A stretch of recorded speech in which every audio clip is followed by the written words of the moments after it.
যে যেখান থেকে আমার ভিডিওটি দেখতেছেন সবাইকে নমস্কার, আসসালামু আলাইকুম জানাচ্ছি। শুরু করছি নতুন আরেকটি সমসাময়িক বিষয় নিয়ে। তো আপনারা হয়তো জানেন বা অনেকে জানেন না, গতকালকে যে রাঙামাটি জোড়াছড়ি থানায় যে একটা ঘটনা ঘটে গেল, তো এই বিষয় নিয়ে আমার মনে হয় কিছু কথা বলা দরকার। যে কথাগুলো খুব না বললেই নয়। তার আগে ভিডিও শুরু করার আগে আমরা দেখে আসবো যে একজন পুলিশ কনস্টেবলের বক্তব্য। হ্যাঁ, আমি শুনছি মোটামুটি আমার বেসমেন্ট ছিল এবং বেতার একটা ফ্যাক্স বার্তা যেটা রয়েছে সেটা আমি জানতে পেরেছিলাম। সেখানে যেটা রয়েছে সেটা হচ্ছে মূলত দুজন চাকমা কনস্টেবল পার্শ্ববর্তী একটা বাজারে চা খাচ্ছিল। সে সময় সেনাবাহিনীর একজন অফিসার সহ তাদের দুজন ফোর্স ছিল, তারা হেঁটে যাচ্ছিল শুনছিলাম, সাথে তাদের আত্মীয় স্বজনও ছিল। যাওয়ার সময় ওই যে কনস্টেবল তিনজন ছিল তারা নাকি স্যালুট দেয় নাই বা সম্মান করে নাই, সেজন্য একটা পর্যায়ে কথা কাটাকাটি হয়ে এক পর্যায়ে তাদেরকে মারধর করার পর এক পর্যায়ে তারা ওই থানা পার্টি থানায় চলে যায় এবং ক্যাম্প পার্টি থানার যারা সেনাবাহিনী ছিল তারা সেনাবাহিনী ক্যাম্পে চলে যায়। কিছুক্ষণ পর তারা অস্ত্রপাতি নিয়ে গোলার বারুদ নিয়ে আইসা ফাঁকা গুলি করে থানা কম্পাউন্ডের ভিতরে আইসা এবং আগুন দিয়ে জ্বালিয়ে দেয়, বিভিন্ন আসবাবপত্র ভাঙচুর করে। আর যে তিন কনস্টেবল ছিল তাদেরকে ধরে নিয়ে যায়। ধরে নিয়ে যাওয়ার পর ওখানে বেধড়ক মারধর করার এক পর্যায়ে যখন নাকি ওসি স্যার এই বিষয়টা জানলো, জানার পর এসপি স্যারকে জানালো। এসপি স্যার বলল সেই বিষয়ের জন্য জানার জন্য তাকে যে নিকটস্থ ক্যাম্প রয়েছে সেনাবাহিনীর ক্যাম্প যেখানে নিয়ে গেছিল তাদেরকে, সেখানে তাদের সাথে কথা বলার জন্য। যখন নাকি ওসি স্যার সহ তার সঙ্গীয় ফোর্স যখন নাকি আপনার ইয়েতে যায়, সেনা ক্যাম্পে যায়, তখন তাদেরকে আটকে দেয় এবং তাদেরকেও মারধর করে সেখান থেকে বের করে দেয়। এক পর্যায়ে সেখানে একটা থমথমে পরিস্থিতি বিরাজ করছিল। সেখানে আমাদের সিনিয়র ঊর্ধ্বতন অফিসাররা গেছে বলে এতটুকু শুনছিলাম রাতের বেলায়। তবে এই যে ঘটনাটা ঘটছে সামান্য একটা সালাম না দেওয়ার কারণে যে ঘটনা ঘটছে সেটা অনাকাঙ্ক্ষিত। আমি অবশ্যই সেনাবাহিনীকে সম্মানের চোখে দেখি, কিন্তু এই ধরনের অনাকাঙ্ক্ষিত ঘটনা কখনো কাম্য না। পুলিশের এখন পরিস্থিতি খারাপ যাচ্ছে, সেই সময়টাতে পুলিশকে ধরে নিয়ে বেধড়ক পিটানি দিয়েছে এবং থানায় আগুন জ্বালিয়ে দিয়েছে। এটা কোনো নিউজ চ্যানেলে দেখেনি। আমি আহ্বান করব যেন এটা বাংলাদেশের যে নিউজ চ্যানেলগুলো রয়েছে সেখানে এই বিষয়টা তুলে ধরে বিষয়টা সত্যতা নিশ্চিত হয় এবং দেশবাসী জানুক সেটা মূল ঘটনাটা কি হয়েছে। আমরা সবাই জানতে চাই সেখানে কি হয়েছে, এবং যদি পুলিশের দোষ থাকে তাহলে পুলিশ শাস্তি পাবে। যদি সেনাবাহিনী যদি এরকম যদি একটা খারাপ কাজ করে থাকে তাহলে অবশ্যই তাদেরও শাস্তি হওয়া দরকার। এরকম ঘটনা কখনো কাম্য না। একটা সুশৃঙ্খল বাহিনী হিসাবে তাদের থেকে কখনো এরকম ঘটনা আশা করা যায় না। এটাই ছিল আমি যতটুকু জানছিলাম আর কি। আচ্ছা ভাই, দেশের এই ক্রান্তি লগ্নে সেনাবাহিনীর অফিসারদের এরকম স্বৈরাচারী মনোভাব, এটা কি কতটুকু যুক্তিযুক্ত? এই স্বৈরাচারী না, হয়তো কিছু দুষ্কৃতিকারী থাকতে পারে, প্রত্যেকটা বাহিনীর মধ্যে রয়েছে, সেরকম আমার মনে হয় এরকম একটা কোনো একটা কিছু ছিল।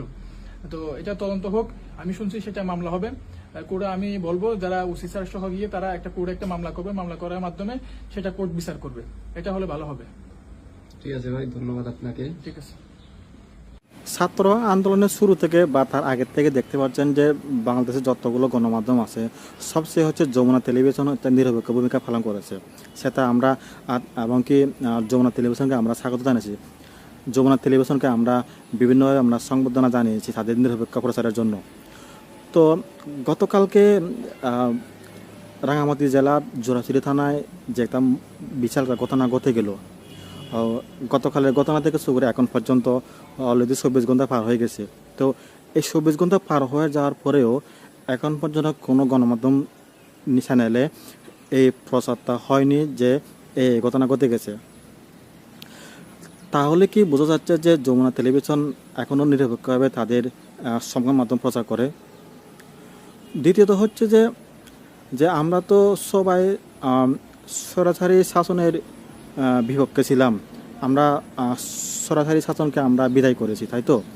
নতুন সরকার আসছে, তো এই সরকারে আসার পরে মানুষের একটা স্বাধীনতা থাকার কথা, কিন্তু আমরা দেখতে পাচ্ছি যে একটা মহল বা সেনাবাহিনী তাদের যে সেনা শাসন বা তাদের যে সরাসরি যে মনোভাব, সেটা কিন্তু গতকালের ঘটনার থেকে আমরা স্পষ্ট বুঝতে পেরেছি।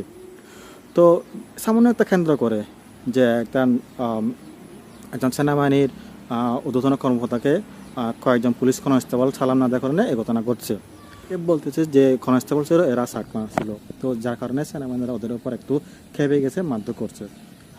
আপনাদের যুক্তি ক্ষেত্রে ধরে নিলাম যে সেনাবাহিনীরা চাকমা কনস্টেবল যারা আছে ওদেরকে মারধর করছে, ধরে নিলাম। কিন্তু যখন ওসি সাহেব গেল ওদেরকে আনার জন্য ক্যাম্পে যাওয়ার জন্য সেনা ক্যাম্পে, তখন তো ওসি সাহেবের উপরে এবং যারা বাঙালি কনস্টেবল আছে তাদের উপরে তো আক্রমণ করা হয়েছে, এবং সেটাই না বলে এবং থানা তো পুরা জ্বালিয়ে দেওয়া হয়েছে। তাহলে একজন সেনাবাহিনীর লোক, হ্যাঁ, বাংলাদেশ সুনামের সাথে তারা গর্ব, বাংলাদেশের গর্ব, তারা যদি একটা বাহিনী হয়ে যদি আরেকটা বাহিনীর উপর আক্রমণ করে, তাহলে আমরা যারা সাধারণ জনগণ আছি আমরা যাবো কোথায়? তাহলে আমাদের নিরাপত্তা কোথায়? একজন সরকারি বাহিনীর লোক হয়ে যদি তারা যদি নিরাপত্তা না পায়, তাহলে আমরা যারা সাধারণ জনগণ আছি আমাদের নিরাপত্তা থাকবে কোথায়? তো এই যে দেখেন, মানে গতকাল থেকে যে ঘটনা ঘটে গেল, এখন পর্যন্ত কোনো নিউজ মিডিয়া আসেনি। তার মানে আমরা এখনো স্বাধীনতা আমরা পাই নাই। আমাদের যে মত প্রকাশের স্বাধীনতা এগুলো আমরা পাই নাই। আমরা প্রত্যেকটা ক্ষেত্রে আমরা বঞ্চিত হচ্ছি। এবং কি আমরা গতকালের ঘটনা থেকে স্পষ্ট প্রমাণ হয় যে স্বৈরশাসন আবার শুরু হয়ে গেছে। স্বৈরশাসন যায় নাই, এখনো আছে এবং থাকবে। দেশের এই ক্রান্তি লগ্নে এরকম একটা ঘটনা মানা খুবই কঠিন। অনেকে হয়তো বলবে যে এটি একটি বিচ্ছিন্নবাদী ঘটনা, কিন্তু এটি কখনোই বিচ্ছিন্নবাদী ঘটনা নয়। এটি একটি সম্পূর্ণ স্বপ্রণোদিত ঘটনা এবং সেনাবাহিনীরা ইচ্ছে করে এই ঘটনাটা ঘটিয়েছে। তবে যাই হোক, গতকাল ঘটনার জন্য আমরা খুবই হতাশা এবং লজ্জিত। তো আমরা সাধারণ যারা জনগণ আছি, আমরা এই যে ঘটনা ঘটছে এই ঘটনাটা আমরা সুস্থ বিচার আমরা অবশ্যই দাবি করব। সাথে যারা জড়িত, সেখানে যারা দোষী সাব্যস্ত হয়, সেটা হোক সেনাবাহিনী, সেটা হোক পুলিশ কনস্টেবল, যারা দোষী প্রমাণিত হবে তাদেরকে শাস্তি দিতে হবে।